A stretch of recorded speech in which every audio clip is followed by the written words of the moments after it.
Et bonjour à tous, j'espère que vous allez bien. Aujourd'hui on se retrouve pour des recettes de Noël. J'ai opté pour un apéritif dînatoire inspiré de Pinterest et vous allez voir que les recettes sont très simples et faciles à réaliser. Sachez que vous pouvez retrouver tous les liens de tout ce que j'utilise en cuisine ainsi que le détail des recettes en barre d'infos. Avant de commencer cette vidéo, je tenais à vous remercier car nous sommes maintenant plus de 30 000 abonnés sur cette chaîne. À cette occasion, j'offre jusqu'à dimanche 3 minuit une éponge lavable et réutilisable pour chacune des commandes sans minimum d'achat. Alors n'hésitez pas à jeter un coup d'œil sur ma boutique, je vous mets le lien en barre d'infos si vous êtes intéressé. Pour la première recette de cette vidéo, ça sera des chips de patates douces au fromage frais. La recette est sans doute la plus facile à faire. Pour ça, j'utilise des chips de patates douces que j'ai trouvées chez Marcel et Fils Bio, car c'est bien plus pratique et économique. Mais si vous souhaitez les réaliser vous-même, il vous suffit simplement de trancher une patate douce à l'aide d'une mandoline, de les déposer en ajoutant un peu d'huile d'olive sur une plaque recouverte de papier cuisson, puis de saupoudrer généreusement de sel et de poivre. Vous les faites revenir 20 minutes à 175 degrés, mais difficile de trouver un résultat aussi croustillant que celle du supermarché. Dans un petit bol, je mélange du fromage frais de type Madame Loïc ou Philadelphia. J'ajoute quelques feuilles de ciboulette hachées et je mélange. Sachez que toutes les recettes de cette vidéo conviennent pour 6 personnes. Je mets une petite cuillère à café de cette préparation sur chacun des chips et je complète en y mettant des petits œufs de limpe. Et voilà le résultat. C'est vraiment un régal. Cet apéritif est à préparer au dernier moment pour éviter que les chips ne ramollissent au frigo. Pour la seconde recette, j'ai réalisé des toasts de pain d'épices au camembert. Encore une recette assez simple à réaliser. Pour ça, je coupe à l'aide d'un emporte-pièce de diamètre 3,5 des ronds de 300 g de pain d'épices. Bien évidemment, gardez le surplus pour le manger ou le grignoter. J'épluche et je découpe ensuite une grosse pomme verte avec le même emporte-pièce que les pains d'épices. Je récupère mon camembert et je les tranche dans le même sens pour récupérer des grosses rondelles. Dans une poêle, je mets un peu de beurre, puis je snack mes rondelles de pain d'épices. Je les retourne, puis j'ajoute sur la moitié une tranche de camembert, suivie d'une tranche de pomme. Je laisse fondre légèrement, puis je superpose avec ma deuxième partie de pain d'épices. Je pique chacun d'entre eux et le tour est joué. Un apéritif assez simple à réaliser que vous pouvez faire au dernier moment ou bien les maintenir au frais et les réchauffer au four pour quelques minutes avant de servir. Troisième apéritif de cette vidéo, ça sera des toasts de mousse de saumon. Une recette qui vous prendra 20 minutes de préparation. Pour ça, je récupère plusieurs tranches de pain complètes que je grille, puis à l'aide d'un emporte-pièce en forme d'étoile, je découpe plusieurs morceaux. Gardez le surplus du pain pour réaliser des croûtons ou autres recettes. Dans un mixeur, je place 160 g de saumon fumé, suivi de 120 g de fromage frais type Philadelphia.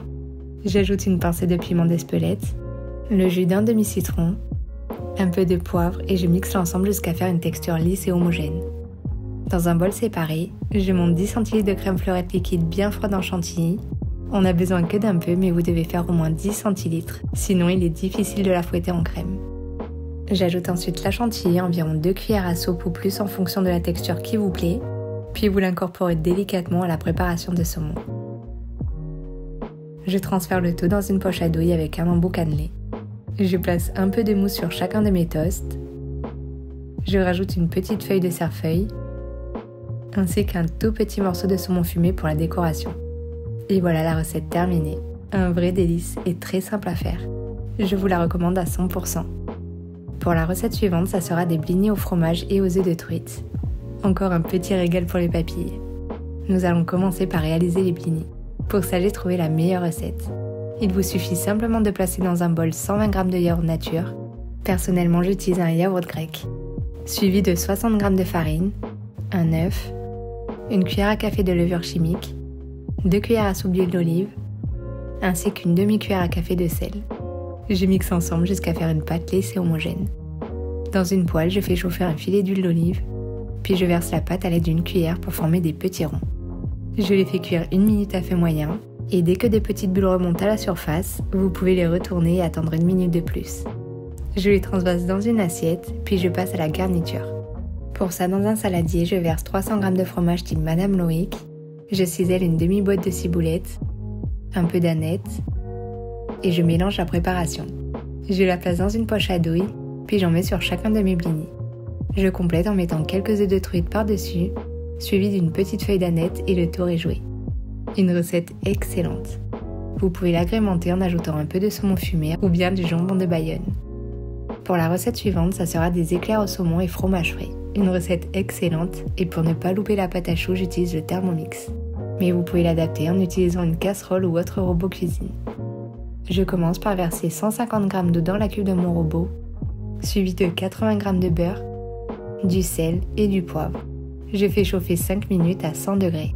Vous pouvez utiliser un thermomètre de cuisson si vous le faites à la casserole. Dès le temps terminé, je rajoute 120 g de farine, puis je mélange 20 minutes tout en laissant la cuisson à 100 degrés. J'ouvre et je retire le bol du socle, puis je laisse refroidir une dizaine de minutes dans le bol. Dès le temps passé, je remets le bol sur son socle ou la casserole sur le feu et je mélange pendant 1 minute 30 assez vite en ajoutant 3 œufs un par un. Vous allez voir que votre pâte ressort parfaitement. Je la place dans une poche à douille à bout uni, puis je forme des éclairs d'environ 8 cm sur une plaque recouverte de papier cuisson. Pensez à bien les espacer de 5 cm car ils vont gonfler. Je saupoudre quelques graines de pavot, puis j'enfourne entre 15 à 20 minutes à 180 degrés ou jusqu'à coloration dorée. Dès le temps écoulé, j'éteins le four et j'ouvre légèrement la porte pendant 10 minutes. Pendant ce temps, j'en profite pour préparer la garniture en plaçant dans un bol 300 g de fromage frais type Madame Loïc, suivi de quelques brins de ciboulette hachée, et je mélange la préparation. Je découpe chaque éclair sur la longueur à l'aide d'un couteau bien aiguisé et regardez-moi comme ils sont bien gonflés et super aérés. Ils sont vraiment croustillants et parfaits. Je commence à placer un peu de saumon fumé par-dessus, puis à l'aide d'une poche à douille à embout cannelé, je fais des petits traits de ma préparation au fromage.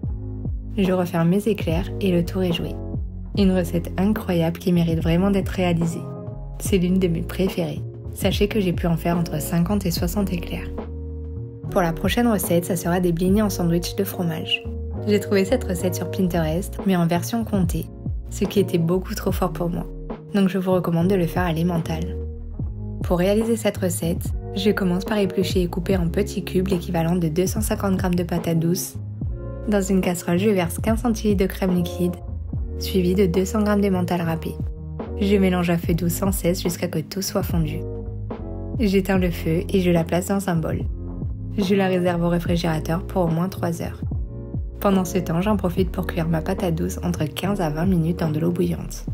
Puis dès la cuisson terminée, je prépare ma pâte à blinis. Je verse dans la cuve de mon mixeur 50 g de farine, suivi d'un œuf, un yaourt grec nature, un filet d'huile d'olive, je rajoute 100 g d'emmental râpé, ainsi que ma patate douce égouttée. Pensez à garder un peu de jus de cuisson si jamais votre pâte est trop épaisse. Dans une poêle légèrement huilée, je cuis les blinis. Pour ça, je fais des petits cercles à l'aide d'une cuillère, j'attends 1 minute puis je les retourne. Je récupère ma préparation de crème, puis je la fouette environ 3 à 4 minutes pour faire une mousse de fromage. Je mets la crème dans une poche à douille cannelée, puis j'en verse sur la moitié de mes blinis. Je place ma deuxième partie des blinis par-dessus. Je parsème d'un peu de ciboulette hachée et la recette est terminée. N'hésitez pas à fouetter votre crème au dernier moment afin qu'elle ne durcisse pas au frigo. Pour la toute dernière recette, ça sera des mini blinis de Noël au saumon et fromage. Pour cette recette, j'utilise mon robot, mais vous pouvez le faire dans un saladier. Pour ça, je commence par verser 190 g d'eau dans la cuve, suivi de 8 g de levure boulangère fraîche émiettée. Je complète en ajoutant 320 g de farine, 10 g de sucre, 2 g de sel, puis je pétris la pâte environ 10 minutes. J'huile légèrement mon saladier, puis je transvase ma pâte à l'intérieur. Elle doit être légèrement collante et bien élastique. Je la mets dans un endroit chaud ou dans mon four à 30 degrés pour environ 1h à 1h30 de repos. Dès que la pâte a doublé voire triplé de volume, je la dégaze, puis je la place entre 2 feuilles de papier cuisson. Je l'étale jusqu'à faire 1 cm d'épaisseur, puis je la réserve 30 minutes au frigo. J'utilise un emporte-pièce de 3,5 cm de diamètre, puis je dessine des cercles. Je récupère ensuite un embout à douille de diamètre 1,5 cm et je fais des trous au centre de chaque cercle. Je les dépose ensuite sur une plaque recouverte de papier cuisson. Je laisse reposer à nouveau 1 heure dans un endroit chaud ou à 30 degrés dans le four. Dès que la pâte a doublé à nouveau de volume, je badigeonne mes petits bagels, puis je parsème de graines de pavot. Il ne me reste plus qu'à les enfourner 15 minutes ou jusqu'à ce que tous mes petits pains soient légèrement dorés à 180 degrés chaleur tournante. Pendant la cuisson, j'en profite pour préparer la garniture. Pour ça, je place dans un bol 150 g de fromage type Madame Loïc, je verse le demi-jus de citron vert, Je cisèle la ciboulette et je mélange la préparation. Je coupe les bagels en deux, puis je les tartine de crème de fromage sur la première moitié.